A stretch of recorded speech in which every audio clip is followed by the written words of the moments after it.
Então, um bom comecinho de noite. Lá fora, nesta época do ano, ainda dia. Mas já é depois das 18, então boa noite, né? Não é sinônimo em muito planeta aí a falta de luz para se dizer boa noite, né? Já entrou no horário da noite. Aqui na janelinha do lado hoje está aí a doutora Renata Zan, que já é conhecida nossa aqui do... Exatamente. Sempre a gente tem alguma dúvida de alguma coisa, a gente bate lá. E hoje nós vamos falar de uma lei que chama-se Mariana. Exatamente, Cláudio. Onde é empregada, como é empregada. Existem, né? Porque a cada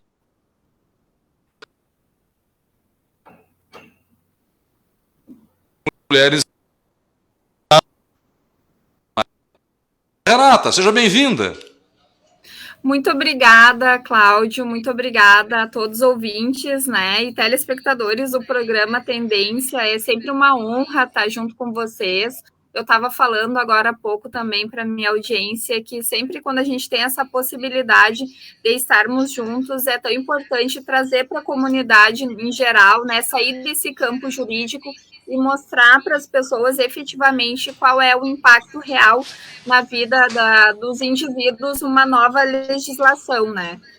E é de suma importância a gente trazer essa conversa, trazer esse conteúdo da legislação que levou o nome da Mariana Ferrer, porque foi algo que impactou muito o mundo jurídico e nós temos vários princípios que nós precisamos sopesar com essa legislação. Então é importante que as pessoas, né, tenham esse conhecimento também para que não haja também nenhum tipo de preconceito, mas que também não haja nenhum tipo de cerceamento de defesa. É importante a gente esclarecer isso, né? E sobre o que e do que se trata a Lei Mariana Ferrer, para que as pessoas entendam. Então, essa legislação, o que aconteceu? Qual é o contexto dessa legislação, né? Essa menina, no ano de 2018, essa mulher, né, a Mariana Ferrer, ela é uma influencer digital, ela teve uma situação em que ela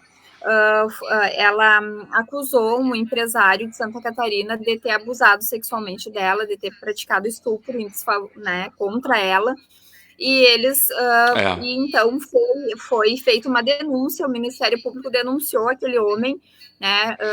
E Ela começou. bêbada, né? Depois de uma festa, bebeu um pouquinho e aí não queria, acabou que ele usou disso para Exatamente. E o que ter sexo acontece? com ela. Daí começou, a partir dessa denúncia, né, que é feita pelo Ministério Público, começou a transcorrer a ação penal e foi feita toda uma investigação, enfim, até chegar o momento da audiência de instrução e julgamento, que é aquele momento processual em que tem a oitiva das testemunhas, as testemunhas são ouvidas, há o depoimento do réu, há o depoimento da vítima, e os advogados, né? Nós, como representantes tanto do acusado quanto da vítima, nós temos ali o direito e o dever de fazer alguns questionamentos para que haja, então, o que nós chamamos de produção probatória, né? Para que possa ser construída perante o crivo judicial, em fase judicial, aquilo que foi dito em sede policial, aquilo que foi que teve um início lá na acusação, para que essas provas, para que esses argumentos sejam reafirmados, né? Então, esse foi o que gerou toda essa situação, porque o que aconteceu? No momento, foi o que foi dito, eu não fui advogada de nenhuma das partes nesse processo, então o que chega ao nosso conhecimento realmente é o que está na mídia, né? E o que foi veiculado pela mídia foi que em uma das audiências de instrução e julgamento, o advogado que estava representando o acusado, ou seja, aquele homem que estava ali sendo acusado do cometimento do crime contra a dignidade sexual, ele foi ele foi extremamente desrespeitoso, agressivo e cruel com a vítima, né? Em que pese não tenha sido confirmada a prática desse delito imputado a ele, ela estava na qualidade de vítima naquele momento. Então, como é que ficou? Ele conseguiu se safar daquilo, doutora? Então, o que acontece? É importante que as pessoas entendam isso também, né? Porque nós separamos algumas questões. O que é procedimento, por exemplo, é isso que a gente faz na audiência, né? Os depoimentos, as perguntas, e o que é o mérito da ação, ou seja, quais são as provas, ou quais foram as provas que embasariam ou não uma condenação naquele caso. Neste caso, o que foi constatado pelo julgador foi que não houve provas suficientes para condenação. E nós temos um princípio basilar do direito penal no Brasil, que é indúbio pro réu, ou seja, por menor que seja a dúvida, ainda se há uma dúvida, então absolve-se o réu. E foi o que aconteceu. O que faltou? Faltaram provas materiais, na verdade? Exame de corpo de delito, essas coisas de praxe?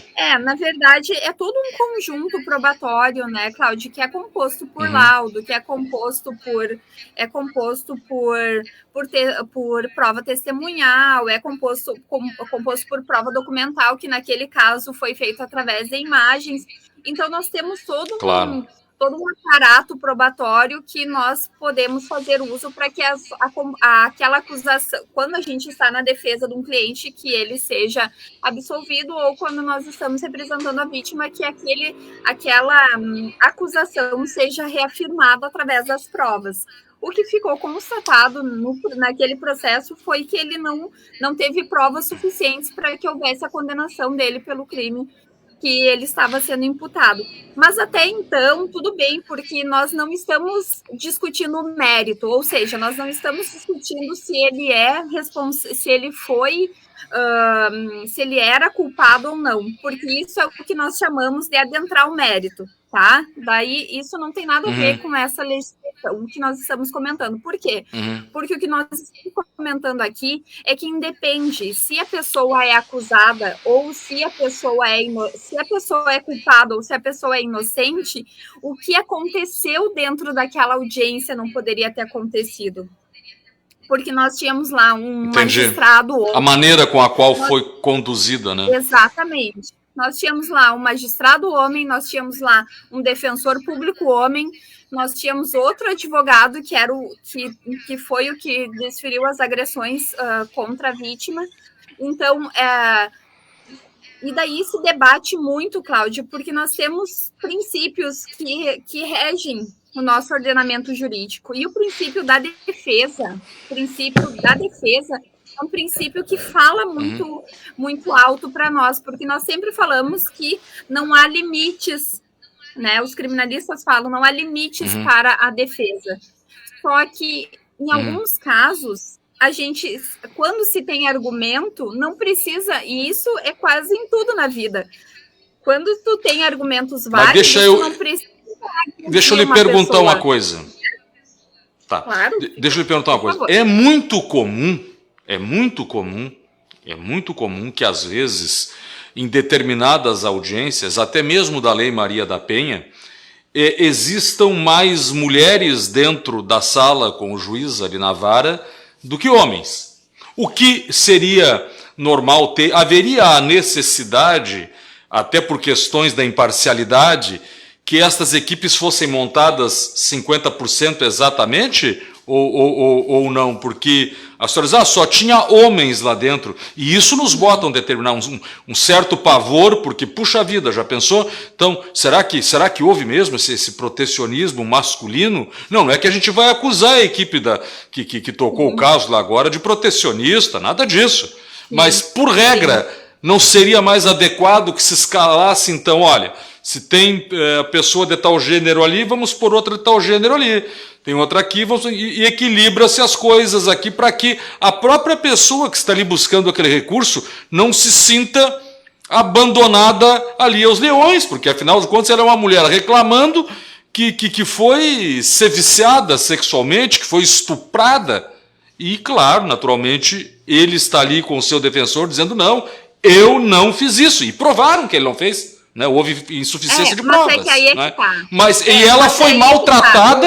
Essa discussão, mas olha, escuta, presta atenção.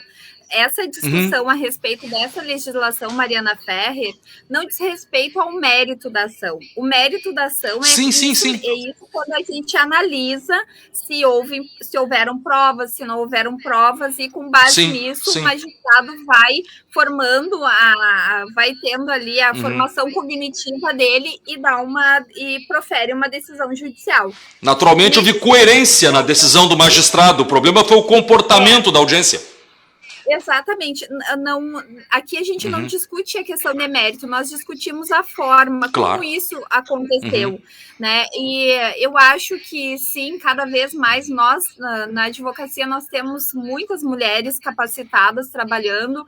Naquele momento, realmente, o que precisava é que isso já perpassa uma questão de gênero, Cláudio. Isso é uma questão de humanidade. Não é porque eu sou mulher e tu é homem que, se eu ver uma pessoa fazendo o que fizeram para essa moça nessa audiência... não, jamais se permitiria isso. Não. Sabe? É uma questão de humanidade. O que ficou muito... O que saltou aos olhos é que o magistrado não teve nenhuma atitude para colocar um óbice naquela agressão que estava sendo feita por um profissional. Tampouco o defensor público, que estaria dentro da competência dele, também colocar uma limitação naquela agressão que estava acontecendo. Então, essa legislação, claro que hoje no Brasil nós temos uma situação que é a seguinte situação. Mesmo que haja a produção legislativa, como houve nessa questão da Lei Mariana Ferrer, e teve uma resposta teoricamente rápida, porque aconteceu esse fato em 2018 e agora em 2021 nós já temos uma legislação protegendo as testemunhas e vítimas que estão ali naquele cenário em razão de crimes contra a dignidade sexual. Mas o que nós temos que avaliar agora vai ser como os tribunais vão se comportar também frente a essa legislação. Porque muitas vezes... O que essa legislação traz de novo para esses casos, doutora? Então, a legislação, ela traz essa questão protetiva, principalmente no que diz respeito ao aumento de pena no crime de coação no curso do processo, ou seja, quando a pessoa está sofrendo algum tipo de coação, para que não seja falado algo, ou para que não seja esclarecido algum fato no curso do processo, ou seja, enquanto o processo está ainda está em trâmite, né, está ali sob o crivo do judiciário, então e teve esse aumento de pena. E é importante dizer, muitas vezes eu não sou a favor do aumento de pena. O que eu sou a favor é do aumento de cultura. Porque se nós vivemos num país machista em que as mulheres ainda são tratadas dessa forma, como essa menina foi naquela audiência, não vai ser uma legislação que vai fazer com que isso seja impedido. Então, eu acredito que, na verdade, a gente precisa investir em cultura, investir em educação para que isso seja afastado.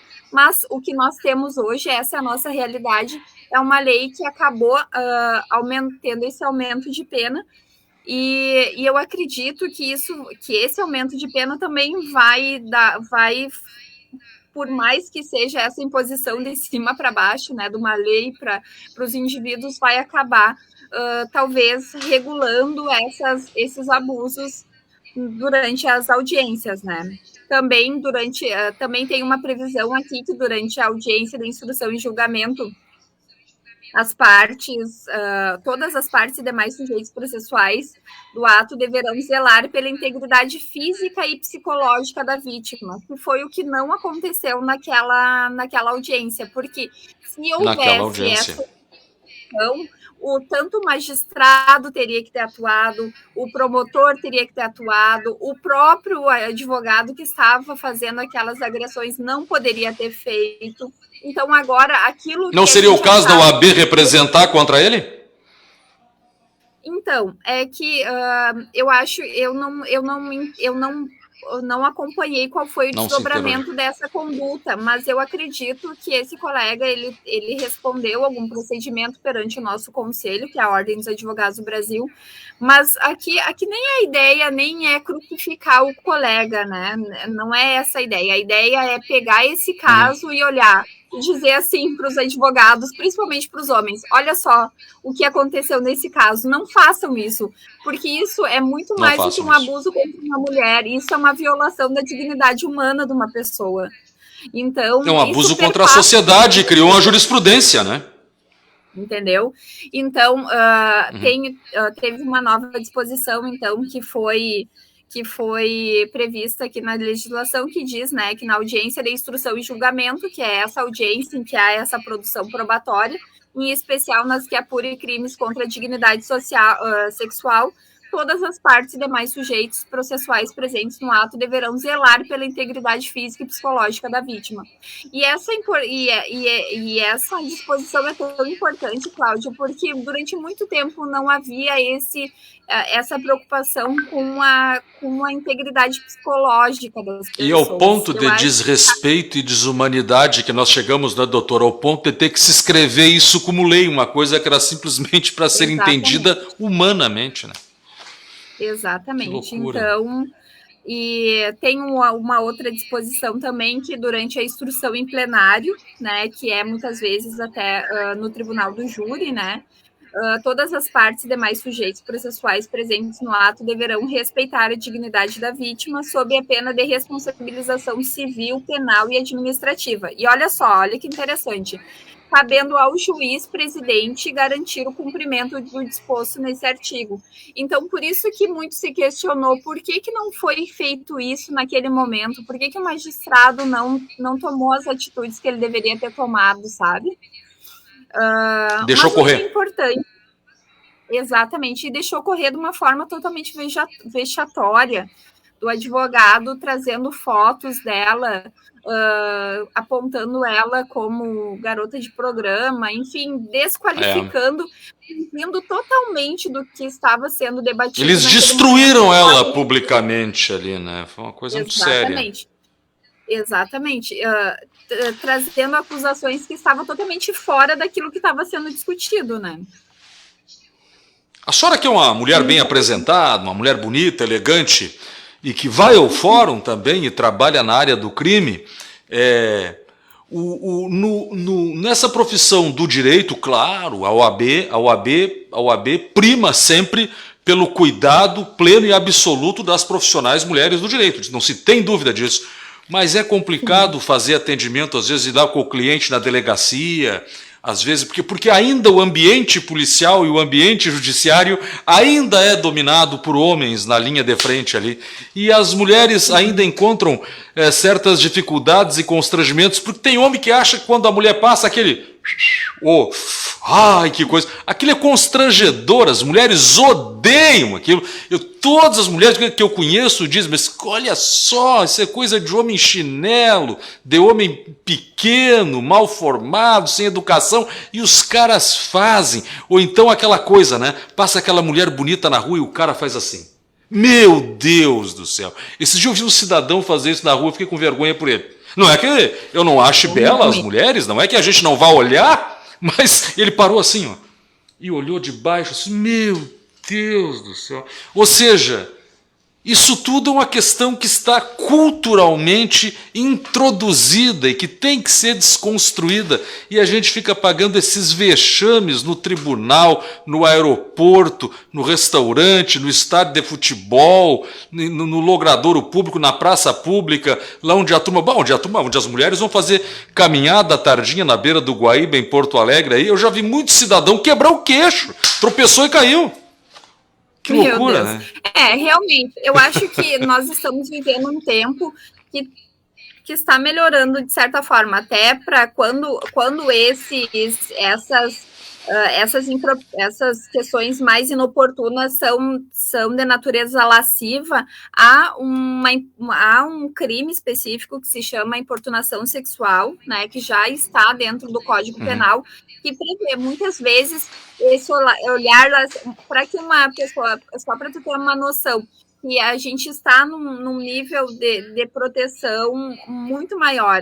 Porque se há uma constatação de que esse olhar é mais lascivo e aquele assovio é realmente de forma perturbadora, pode ser, sim, uma pessoa pode ser enquadrada no crime de importunação sexual sem mesmo ter tocado numa pessoa.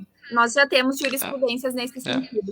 Então, mas é por isso, é que aqui no Brasil nós temos esse grave problema. Ao invés da cultura fazer com que crie-se leis, é a lei que se cria a cultura. Então, em que países nos países mais desenvolvidos, a questão vem dos indivíduos e vai para a legislação. Aqui no Brasil, as coisas são impostas. Aqui a legislação faz o caminho ao contrário, são impostas. Exatamente. Então, por isso que muitas vezes nós temos vários problemas, várias situações como essa, que a própria Mariana Ferrer passou dentro do Poder Judiciário, numa sala de audiência com um magistrado, né, um juiz de direito, então um local que é praticamente litúrgico, aconteceu um desrespeito, aconteceu uma coisa dessas, um atentado contra a dignidade da pessoa humana, né? Então a gente fica pensando aonde que erramos, né? Em algum momento nós erramos, com certeza, porque não é possível que as pessoas... A senhora sabe que eu que sempre gostei, de admirar eu que sempre gostei de admirar a beleza feminina, e não faço disso segredo nenhum, né?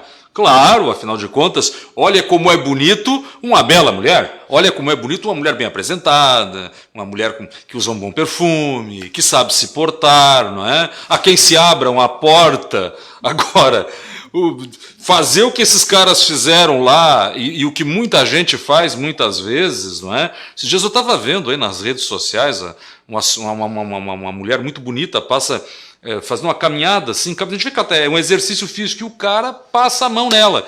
E ele foi a pior passada de mão da vida dele, porque ela faz artes marciais e quando ela já virou com a perna 1,2 metros do chão e quebrou o maxilar dele, aí veio a polícia, e os caras riam ela na rede social, mas podia ela não ter este preparo todo. Isto vai virar uma guerra, e agora, até para se elogiar a beleza feminina ou a beleza masculina, a coisa começou a ficar complicada, porque a gente pode ir para a cadeia, né, doutor? Onde é que fomos parar por conta dos excessos, né? Claro. Tudo limite, né? É que nem nós também presenciamos há um tempo atrás, eu não vou me recordar agora qual foi o estado daquela menina que ela estava andando de bicicleta e um rapaz de um carro passou a mão nela e derrubou ela na pista e quase passou com o pneu em cima da cabeça dela. Então, quase matou. Quase matou ela em razão de um ato totalmente libidinoso, né? E eu te digo muito libidinoso e escrupuloso. Se eu fosse delegada naquele caso, eu teria indiciado ele por tentativa de homicídio, porque se ele... O que foi? Assim, por centímetros, a roda do carro não passou em cima da cabeça da menina. Então eu digo assim, até que ponto nós temos uma liberdade de colocar uma roupa, de sair para fazer uma caminhada, de estar no local público e estar em segurança. Porque as mulheres teriam que ter na imagem de vocês, homens, talvez aquela pessoa que dê ali o amparo, o carinho, a proteção. E hoje nós estamos vivendo num mundo em que a gente tem medo.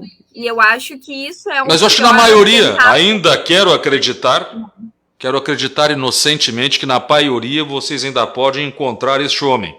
Quero acreditar, porque Tomara, é bem isso mesmo, não é? Nós criamos homens, e eu acho assim, é muito importante também a gente falar, que a gente fala muito sobre essa... Minha mãe era uma mulher. Exatamente. Todas nós, né, de uma certa forma ou de outra, nós criamos pessoas. Então, muitas mulheres, às vezes, acham que o que a gente fala é bobagem, mas não, a gente tem que criar os nossos meninos prontos para encarar esse mundo que exige respeito, que exige diversidade, que não é feio paquerar, não é feio ser paquerado, mas tudo dentro Não, do não, não limite, é. da razoabilidade, Do né? limite. Isto, do limite, do limite. É tudo dentro do indivíduo entender o não. Né? Não. Exatamente. Ou sim, ou não. Exatamente. Né? Ou sim. Sim, Exatamente. sim. Né? Não, não. E é isso, E né? pronto. Mas e pronto, não tem nem o que se dizer, né? É uma loucura, né? Ver-se cada um aí que é impressionante. Mas então, doutora, eu vou agradecer pela sua participação mais uma vez, por vir aqui a brilhantar o nosso Tendência Entrevista e sempre nos trazer boas informações. Já faz parte da nossa Ai, casa. Que Cláudio, coisa eu que boa. agradeço a tua audiência, porque vocês são pessoas comprometidas com o bom jornalismo, a boa comunicação, né? A comunicação comprometida com a verdade, com seriedade. Eu fico muito feliz em poder compor esse time aí do Tendência. Que coisa boa. Seja bem-vinda sempre. Um grande abraço e Um grande abraço. fique com Deus. Um beijo para todo mundo. Obrigada pela Outra. oportunidade. Imagina. Direto de Porto Alegre, doutora Renata Zanck, né, que veio nos falar da Lei Mariana Ferrer. A gente tem que falar dessas coisas, né, porque, afinal de contas, a discriminação e as atitudes inoportunas têm feito da nossa sociedade um lugar, no mínimo, muitas vezes desolador, muitas vezes devastador, injusto. É aquela coisa, eu vou fazer isso com você, eu posso tudo, não me interessa, eu posso. Não, mas tem uma lei para isso. Eu não quero saber se tem uma lei para isso, eu posso fazer, entendeu? Então assim, ó, nós precisamos de gente boa, bem intencionada em todos os campos, mas não é assim que isso tem sido. O combate tem sido barulhento e danado, e a gente tem feito de tudo para se segurar, para se agarrar como pode. Nós não podemos desistir. No sábado passado, eu estive com duas pessoas. Eu entrevistei o deputado Bongás e também este que nós vamos ouvir agora, o Dr. Zé. Esse rapaz, um advogado negro, ativista, e no Dia da Consciência Negra, ele me concedeu esta entrevista. Agora falávamos com a doutora Renata sobre como podemos fazer para não expor as pessoas, para que se trate bem as pessoas, né? Na sala do Tribunal do Júri, lá na sala das audiências. Houve esse deslize e virou uma lei. Agora nós vamos falar com o Dr. Zé. O Dr. Zé vai nos contar cada coisa inacreditável. Como, por exemplo, o cara olhar para frente no fórum e perguntar: onde está o advogado da parte? Aqui. O senhor é o advogado da parte? Ele reitera: sou. Por quê? Porque ele é negro. E no Dia da Consciência Negra, nós fizemos esta entrevista. E depois vem aí os números do Covid e a previsão do tempo. Vamos assistir o...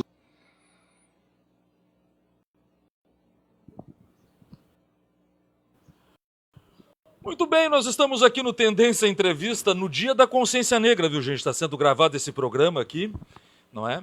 E já teve aqui hoje o deputado Bongás e agora nós estamos aqui com o Madruga. Você deve estar pensando em casa, mas o que será que faz o Madruga, né? Pois o Madruga, esse rapaz aqui do meu lado, este homem negro aqui do meu lado é o Dr. José... Roberto, no microfone. Dr. José Roberto Prestes Madruga. Dr. José Roberto Prestes Madruga é honrosamente advogado. Eu digo isso, não era para estar dizendo, porque é muito normal o doutor Madruga ser advogado, Dr. José Roberto Prestes Madruga. Mas ele vai contar para a gente aqui hoje a quantas anda o comportamento, né, doutor, da nossa sociedade, principalmente no Dia da Consciência Negra, né, doutor? Como tem sido difícil isso tudo? Bom dia, boa tarde a todos. Não sei o horário que estão... Vai à noitinha. Então boa noite, o horário que está vendo a entrevista. Quero dizer que é um prazer receber o senhor aqui no Tendência. Obrigado, o prazer é todo meu de estar aqui no Tendência. Isso. Tá? E respondendo então a tua pergunta, como anda o comportamento? Tá? Primeiro, eu quero dizer que embora hoje, 20 de novembro, data do Dia da Consciência Negra, tá? Não deve ser só hoje o Dia da Consciência Negra. Deve ser todos os dias. Todos os dias é dia de se pensar a consciência negra. Tá? E num país como o Brasil, com raízes fortes na cultura negra, né, ainda isso é muito difícil. Né? A cultura negra ainda ela não é aceita no Brasil como ela deveria ser. E eu digo isso com relação às músicas, né, com relação à própria questão da religião afro, né, que no Brasil ainda enfrenta um certo e grande preconceito. Muito grande. Assim, ó, e todo dia nós temos que ser resistência. Por isso que eu digo que todo dia é dia da consciência negra. Né? E esse processo de consciência, ele deve ser construído todo dia. E onde é que começa esse processo? Começa pela conscientização da sociedade, né? Nas escolas, com o filho, né? Com as crianças, ensinando. Né? E há muito tempo isso não ocorria. Já faz de pouco tempo para cá que as escolas começaram a estudar consciência negra e a cultura negra. E há pouco tempo também que a história negra, de fato, a real, ela é colocada nos livros de história. Né? A minha irmã ela diz em casa que o brasileiro ele romantiza o racismo. E é verdade, aqui no Brasil nós romantizamos o racismo. Como que a gente romantiza o racismo? Através de novelas, a Escravizaura, né? E a gente não mostra a face real daquilo que aconteceu. E a gente tem que mostrar isso, né? Para que não ocorra mais. E ainda hoje, 130 e tantos anos após a abolição, a pseudo-abolição da escravatura. Essa abolição é meio estranha, porque ela não aconteceu na sua plenitude, não é só no Brasil, né? Nos Estados Unidos teve que haver um embate com os Panteras Negras, Martin Luther King, Malcolm X, naquele rebuliço todo, o presidente Kennedy mandando o FBI prender os caras da Ku Klux Klan. Aqui no Brasil a gente não tem Ku Klux Klan, mas tem esse movimento velado que faz esse trabalho desse vexame, não é, doutor? E ainda assim financiado por pessoas negras. Tá aí o presidente da Fundação Palmares, que não aceita a história. Mas eu lhe faço uma pergunta, doutor, mas não existe a possibilidade de uma interpelação jurídica, porque às vezes parece que ele não representa o pessoal da raça negra, da etnia negra, né? Ele chamou os negros até de marginais, inclusive, isso deixou todo mundo estupefato. Diversas vezes, né? Existem inúmeras ações, né, contra a... Chegou a se afastar do presidente e reconduziu, né? Contra esse cidadão, sim, chegou a ser afastado. Porém, a Fundação Palmares tem um presidente hoje, um gestor, que está alinhado às ideias do atual governo, ou seja... À direita. À direita. Não só à direita, mas também ideias fascistas. Né? Como ele entende que no Brasil não há racismo, que no Brasil há igualdade, a gente sabe que isso é uma mentira. Isso é uma mentira, e nós sabemos disso. Né? Eu te pergunto, quantos negros hoje nós tivemos no Supremo Tribunal Federal? Tivemos um negro só, somente Joaquim Barbosa. Joaquim Barbosa, que foi a presidência e teve uma presidência dura, uma luta danada pela frente, né? Porque os caras iam para lá gritar com ele e vazava áudio. Só não grite comigo que eu sou o presidente supremo. Então, assim, ó, ele não era respeitado. Não, foi muito difícil para ele. Não era respeitado por quê? Porque ele era negro. Porque hoje ainda no Brasil nós temos essa cultura. O negro ele não é respeitado. Ele não é visto como um cidadão outro. Tu é negro, eu sou branco. E, portanto, por ser branco, tu tem mais direitos que eu, que sou negro. Com uma carteira da OAB no bolso, às vezes, sente isso na pele, doutor? Sim, a gente sente.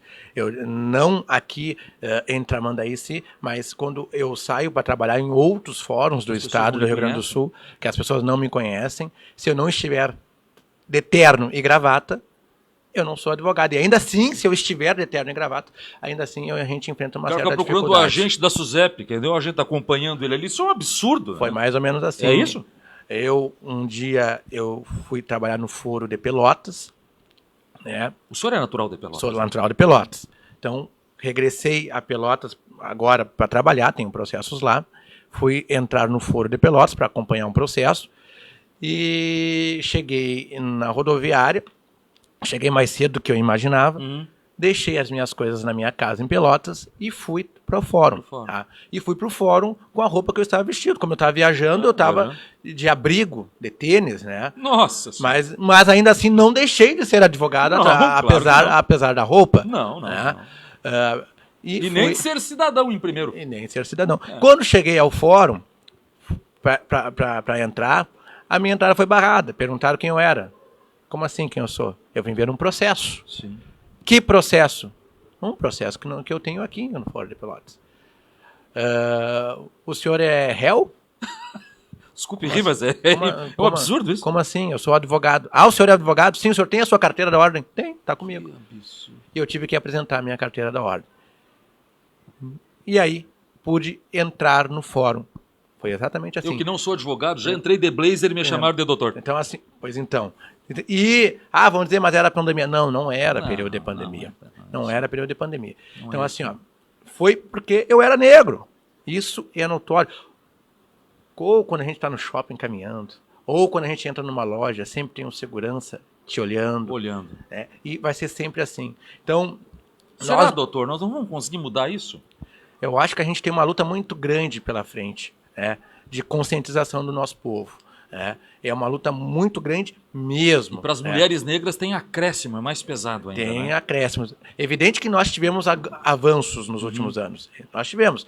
Hoje nós já estamos em outros postos de trabalho, mas isso também em razão das nossas legislações que avançaram. Nós temos, então, portanto, o Estatuto da Igualdade Racial, a Lei de Cotas, que fez com que os negros hoje pudessem ocupar outros espaços. Né? Espaços que já eram nossos, né? Mas que, por razões outras, não eram ocupados. Quais são essas razões outras?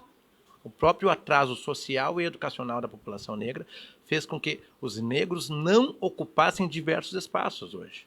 E são postos de trabalho importantes. Magistraturas, cargos no Ministério Público, né? São inúmeros cargos que os negros, em outro momento, não ocupavam e hoje ocupam. Te repito, em razão dos próprios avanços legais. Estatuto da Igualdade Racial, Lei de Cotas, a própria questão ProUni e FIES, que fez com que pessoas de baixa renda, negros de baixa renda, Consigam chegar lá. pudessem estar nos bancos acadêmicos e pudessem, depois de formados, né, e ainda assim, depois de formados, uma grande luta, porque tem exame da ordem para passar, enfim, né, no caso, se for advogado, né, para poder ocupar esses espaços. Vou lhe fazer uma última pergunta para não tomar muito do seu tempo e não estourar o nosso. Oriundo de Pelotas, que o senhor é uma grande cidade, uma cidade, né, eu lembro de Pelotas com 350 mil habitantes, deve ter mais hoje. Né? Pelotas é uma cidade, né, muito grande. E como toda grande cidade, Pelotas tem uma periferia expressiva. Eu já trabalhei lá e conheço. Né? Nas periferias de Pelotas, quantos o senhor conhece, ou colega, quantos o senhor conhece, negros e pobres, que conseguiram chegar à faculdade de Direito como o senhor? Nenhum. Nenhum. Conheço somente eu, né? Eu tenho uma amiga minha hoje que ela está cursando Direito, mas ela teve uma grande luta pela frente, ela se formou primeiro em Biologia, entrou para a Brigada Militar, ela é policial militar hoje, Policial militar. e agora faz Direito, mas não conheço, são muito os poucos, né? São muito poucos. Né? São poucos, aliás, nem são muitos os poucos, são poucos, né? São poucos, né? E como tu mesmo referiste, Pelotas é uma cidade muito grande, tem inúmeras periferias, né? E o preconceito em Pelotas é muito grande também, por ser uma cidade... Não devia, porque é uma cidade que é muito carnavalesca, uma cidade onde teve uma chegada de negros expressiva, né? Por conta da escravatura, mas foi a comunidade enorme. Uma comunidade enorme. É. E tu sabes que os negros que iam para Pelotas não iam para trabalhar, eles iam para ser castigados. É. Porque Pelotas era conhecido como um inferno astral da escravatura. Era o berço. Né? Eles eram para ser castigados. E os negros em Pelotas, eles duravam muito pouco tempo. A expectativa de vida de um negro que trabalhava em Pelotas era de 34, 40 anos de idade. Tinha aquele frio terrível, eles passando aquele trabalho terrível. Trabalhando nas charqueadas, então, e naquela umidade, né, toda.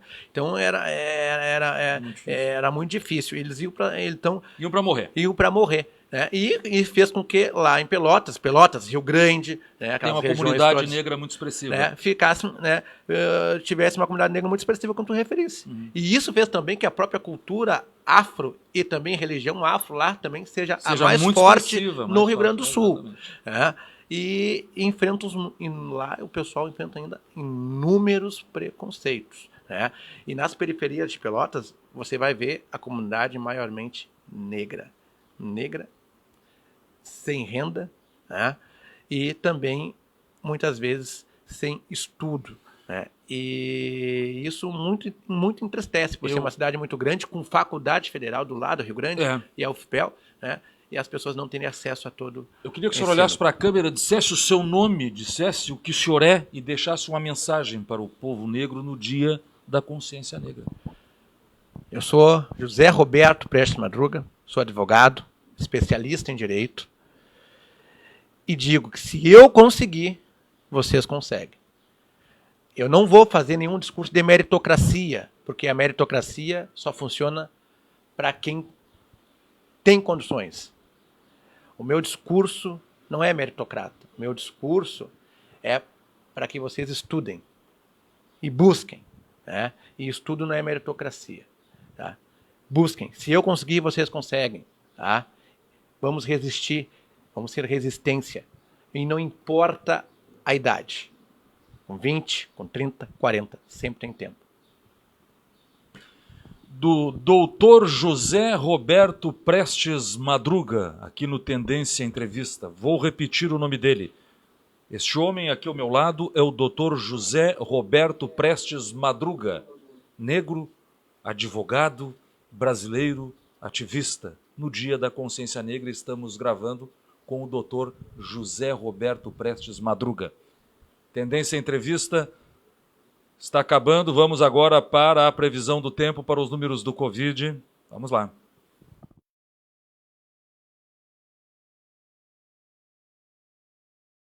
O tempo se armou de fato e não foi lá para o lado do Uruguai, foi lá para o lado de Cidreira.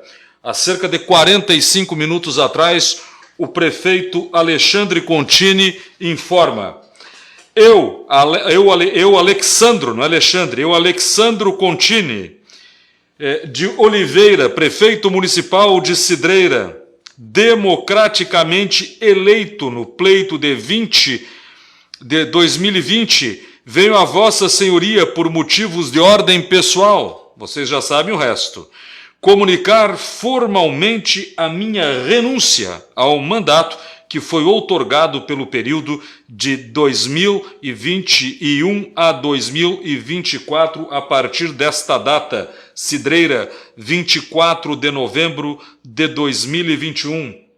Alexandro Contini de Oliveira. Está aqui no comunicado que nós vamos publicar lá no Tendência, inclusive o CPF e o RG do prefeito, que nós não vamos publicar naturalmente, mas está aqui o comunicado.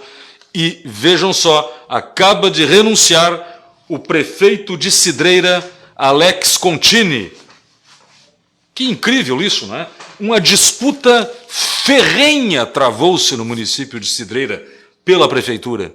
E nós acompanhamos aqui no Tendência isto. Foi uma guerra devastadora. O vice do mandato passado do prefeito Alex, que estava na sua segunda administração, no seu segundo mandato já, não é? O Beto Litoral deixou a chapa do prefeito, foi concorrer pelo PTB, o seu partido, não logrou êxito na eleição. O prefeito Contini vence o seu ex do mandato anterior e reassume a prefeitura, segue com a sua administração, e hoje, neste dia, vem a notícia no dia 24, que o prefeito Alex Contini, há cerca de 45, 50 minutos atrás, declinou do seu cargo, renunciou, alegando motivos pessoais. Agora vamos acompanhar isso, vamos entrar em contato, inclusive este comunicado é feito através do gabinete, o que é muito natural, não é? Do ilustríssimo senhor Carlos Amarante Monteiro Bueno, presidente da Câmara de Vereadores de Cidreira, né? A quem, claro, o prefeito Alex Contini entregou neste dia 24 de novembro de 2021 a sua renúncia. Cidreira tem produzido algumas histórias cabulosas, né? Já teve prefeito de Cidreira aí escondido, merecendo programa de televisão, perseguido pela Polícia Federal, preso, não é? Caçado, afastado do cargo, enfim. E agora o prefeito Contini, que, alegando motivos pessoais, então, renunciou a disputadíssima cadeira de prefeito da vizinha cidade aqui de Cidreira.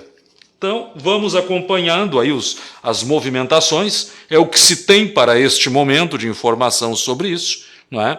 Tivemos um programa no tocante das informações muito proveitoso hoje, na primeira parte com a doutora Renata Zanchi, falando da Lei Mariana Ferri, e agora o doutor José Roberto, que esteve aqui conosco, contando das dificuldades de um negro advogado nos dias de hoje no Rio Grande, não é? Dificuldades que ele, como negro, como advogado, atravessa.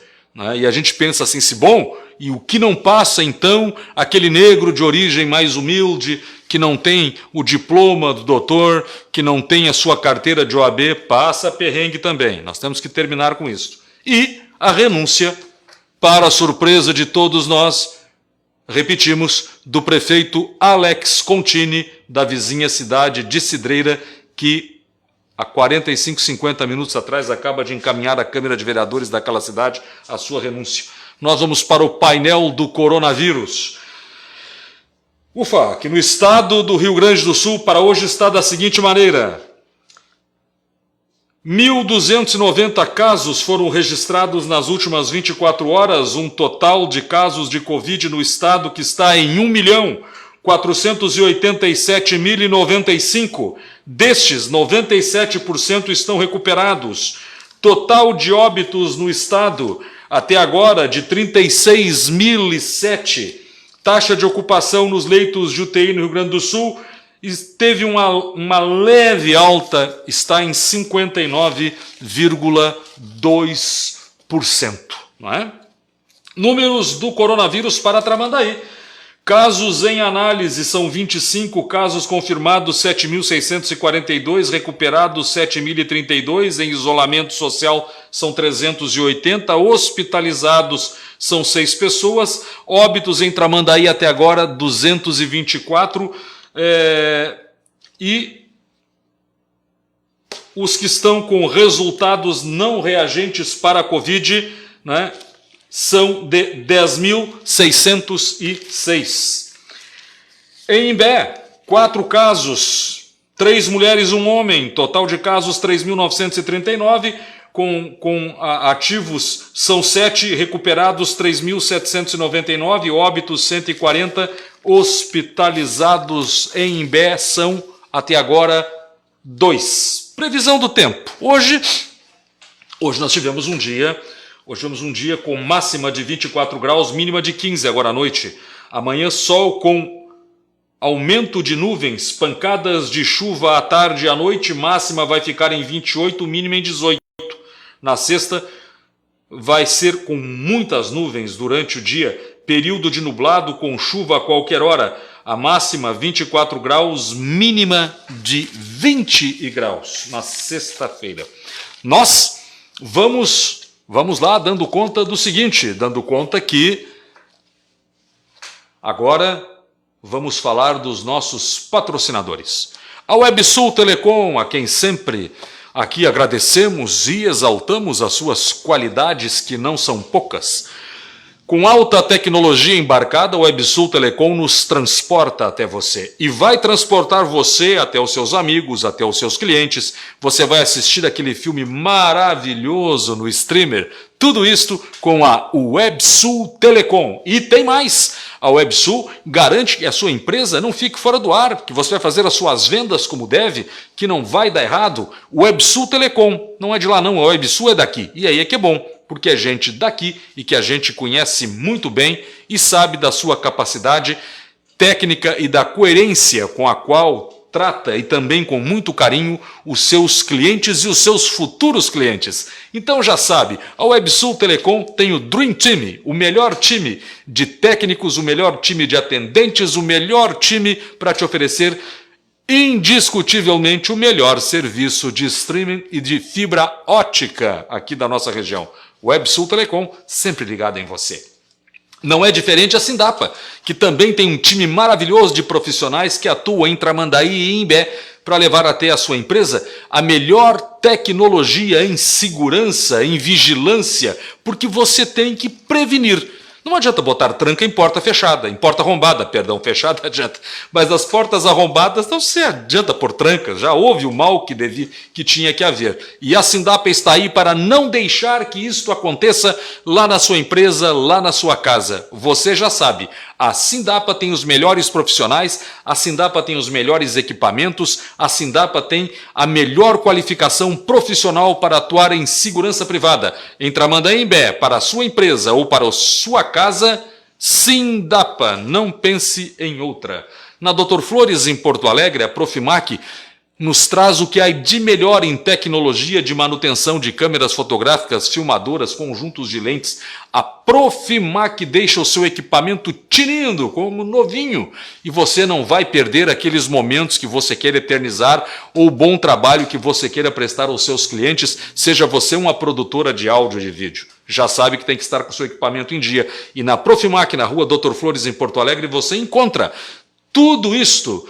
A garantia do bom atendimento, do bom serviço e da qualidade técnica que vai deixar em condições o seu equipamento. Agora, se a sua casa anda daquele jeito e não está nas condições que a Profimac deixa o seu equipamento fotográfico, a sua casa está caidona, está parecendo a casa da família Addams, aquela do cinema, não faça isso. Não faça isso com você, não mora numa casa assombrada, não desvalorize o seu patrimônio, o seu imóvel, a fachada da sua empresa, o muro da sua casa, da sua empresa, os interiores da sua empresa e da sua casa, sua residência, tem que estar tudo a contento, tudo direitinho, limpinho, cheirinho de novo. Ribeiro Tintas, em Tramandaí, na Fernandes Bastos, é isso, quase chegando ali na Câmara de Vereadores, do mesmo lado, na mesma calçada, 2 quadras antes. Você vai ver na esquina, Ribeiro Tintas, é lá. E aqui no Imbé, você já sabe, em frente à Prefeitura, Ribeiro Tintas. Lá você encontra as melhores marcas de tintas do mercado, os melhores acessórios para a sua pintura, e lá você imaginou aquela cor e a equipe do Ribeiro vai desenvolver aquela cor para você. Que maravilha, que beleza. Os melhores acessórios para pintar a sua casa, a sua fachada de casa, o muro de casa, a fachada da empresa, os interiores da sua casa. Ribeiro Tintas. E aí, para você que anda pensando, vou viajar nesse final de ano, mas eu deixo aquele cachorrinho com quem? Eu deixo meu pet com quem? Nós temos esta solução, você deixa lá com a tia Mari Bueno nas Sopatas. Liga lá, tá no rodapé do vídeo aqui. Eles vão até sua casa, buscam o seu bichinho, você vai viajar e ele fica com eles. Você vai trabalhar e ele fica com eles. De manhã busca, à tardinha retorna para casa o seu bichinho, ou você vai lá buscá-lo. E não vai pagar mais por isso, porque ele vai fazer parte do clubinho de serviços da Sopata. E você paga menos por isso. Por quê? Porque ele vai usar os melhores serviços e os melhores produtos, fazendo parte do clubinho. Você paga menos por isso. Di Padova. Guarde este nome. Di Padova. Trattoria italiana. As melhores massas. Olha, o melhor da cozinha italiana chegou em Imbé, em frente ao Lago da Fonte. Dá uma olhadinha aí. Está no rodapé do vídeo. Di Padova. Trattoria italiana. Delícias, delícias indescritíveis você vai encontrar nesta que é a verdadeira casa da comida italiana em Imbé. Di Padova, Trattoria italiana. Não esquece, tá com vontade de comer aquela massa, aquela comida italiana, aquela pasta bello? Então, em frente ao Lago da Fonte, Di Padova, Trattoria italiana. Vou indo. Amanhã à tardinha, neste horário, um pouquinho depois, vai estar aqui o professor Daniel Esteve. Ele esteve e estará. O professor Daniel vai estar aqui. Ele e o professor Olgens. Hein? Amanhã vão estar aqui. Professor Daniel Esteve com Olá, que tal? Eu volto na sexta às 18h30. Até lá, fiquem todos com Deus, fiquem todos aqui no Tendência. E fique bem informado, vamos acompanhar a situação aí da renúncia do prefeito de Cidreira, Alex Contini. Vamos acompanhando e informando para vocês em casa. Até mais.